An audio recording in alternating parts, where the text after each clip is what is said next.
నేటి నుంచే విశాఖ కేంద్రంగా దక్షిణ కోస్తా రైల్వే జోన్ కార్యకలాపాలు ప్రారంభమయ్యాయి. ఎలాంటి హంగు ఆర్భాటాలు లేకుండా సాదాసీదాగా జోన్ ప్రారంభమైంది. 4 డివిజన్ల రైల్వే మేనేజర్లతో జీఎం తొలిసారి భేటీ అయ్యారు. రైళ్ల రాకపోకల సమాచారం విశాఖ నుంచే ఉండనుంది. మౌలిక వస్తువుల ప్రాజెక్టులకు అధిక ప్రాధాన్యమిస్తున్నారు అధికారులు. ఈ జోన్ పరిధిలో విజయవాడ, గుంటూరు, గుంతకల్ డివిజన్స్తో పాటుగా వాల్తేరు డివిజన్ ఉంటుంది. విశాఖ కేంద్రంగా పనిచేసే దక్షిణ కోస్తా రైల్వే జోన్ పరిధిలో 3501 కిలోమీటర్ల పొడవైన ట్రాక్ ఉంది. 4 డివిజన్ల పరిధిలో మొత్తం 385 రైల్వే స్టేషన్లు ఉండగా మొత్తం 17,000 మంది వరకు ఉద్యోగులు ఉన్నారు. కొత్తగా ఏర్పాటైన జోనల్ కార్యాలయంలో 1,200 మంది ఉద్యోగులున్నారు. పూర్తి సమాచారం ఇచ్చేందుకు ప్రస్తుతం మా కరెస్పాండెంట్ నరసింహ లైవ్లో జరుగుతున్నారు. Good morning Narasimha. మొత్తానికి విశాఖ కేంద్రంగా దక్షిణ కోస్తా రైల్వే జోన్ ఎటువంటి హంగారు అక్కడ ప్రారంభం అయిపోయింది. ప్రస్తుతం ఏం చెప్తున్నారు అక్కడ అధికారులు?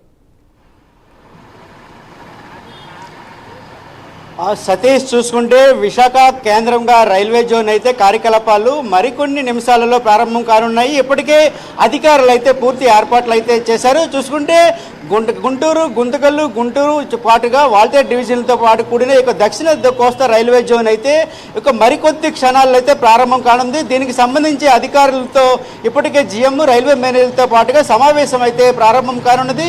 అదే చూసుకుంటే ఎన్నో ఏళ్ల చరిత్ర కలిగినటువంటి ప్రవాసాంధ్రులు, ఉత్తరాంధ్రులు పోరాటాల ఫలితమే చెప్పవచ్చు. అదేవిధంగా చూసుకుంటే 3,500 కిలోమీటర్ల వేగంతో ఉన్నటువంటి రైల్వే తదితర పనులు కూడా ఇప్పటికే ఆయా ప్రాంతాల్లో కూడా ఏర్పాట్లు కూడా చేశారు. అదే చూసుకుంటే ఈ యొక్క ప్రాంతంలో ఏదైతే ఈ దక్షిణ కోస్తా రైల్వే జోన్లో ఉన్నటువంటి ఏదైతే పనిచేసేటటువంటి సిబ్బందికి కూడా ఈ యొక్క కీలక సమావేశంలో కూడా ఏదైతే వారికి కూడా పలు సూచనల్లో కూడా జీఎం, రైల్వే జీఎంతో కూడా ఈ యొక్క సమావేశంలోనే చర్చించినట్టు తెలుస్తుంది.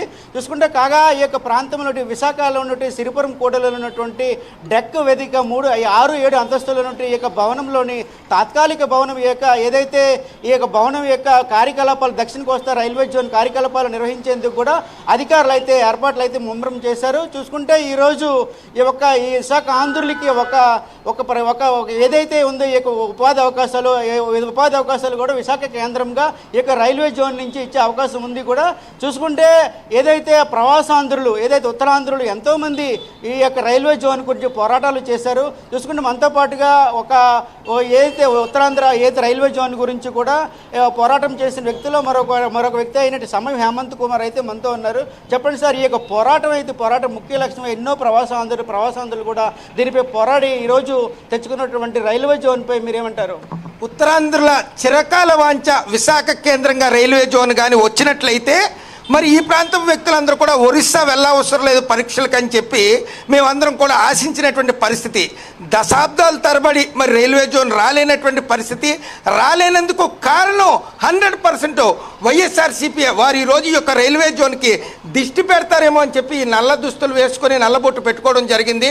వారు ఇంతకుముందు ఇచ్చాపురం రైలు యాత్ర అని చెప్పి రైల్వే జోన్ మీద ఉద్యమిస్తున్నాం అని చెప్పి ప్రతిపక్షంలో ఉన్నప్పుడు వాళ్ళు ప్రారంభించి విశాఖపట్నంలో ట్రైన్ ఎక్కి ఇచ్చాపురం వరకు రాకుండా విజయనగరంలోనే ట్రైన్ దిగి విశాఖపట్నం వచ్చేసి మేమందరం ఇచ్చాపురం వెళ్ళి వెనక్కి వచ్చిన తర్వాత సాయంత్రం 5 గంటలకి విశాఖ రైల్వే జోన్లో విశాఖ రైల్వే స్టేషన్లో ఈ వైసీపీ శ్రేణులందరూ కూడా మాతో పాటు ఏదో ఉద్యమం చేసినట్టు కృత్రిమ ఉద్యమాలకి వాళ్ళు తెరలేపారు. దీనివల్లే కేంద్రంలో ఉన్నటువంటి బీజేపీ ప్రభుత్వానికి ఎంపీల్ని వాళ్ళకి ఇచ్చి రాజ్యసభలు గెలిపించారు. కానీ ఎక్కడ విశాఖ రైల్వే జోన్ గురించి ఎప్పుడు కూడా జగన్మోహన్ రెడ్డి ప్రభుత్వం కనీసం ఒక్క మాట కూడా మొచ్చుక్కైనా మాట్లాడలేదు. అందుకే ఉత్తరాంధ్ర ప్రజలతో పాటు ఆంధ్ర రాష్ట్ర ప్రజలు విభజన హామీ అయినటువంటి రైల్వే జోన్ సాధించలేకపోయినటువంటి ఈ వైసీపీని 11 సీట్లు దిగజార్చినటువంటి పరిస్థితి. విజయనగరం, శ్రీకాకుళంలో రైల్వే విడిభాగాల పరిశ్రమలు సతీష్ చూసుకుంటే విశాఖ ఏదైతే చిరకాల కోరికైనటువంటి దక్షిణ కోస్తా రైల్వే జోన్ అయితే ఈరోజు ఒక శుభ పరిణామం అని చెప్పుకోవచ్చు.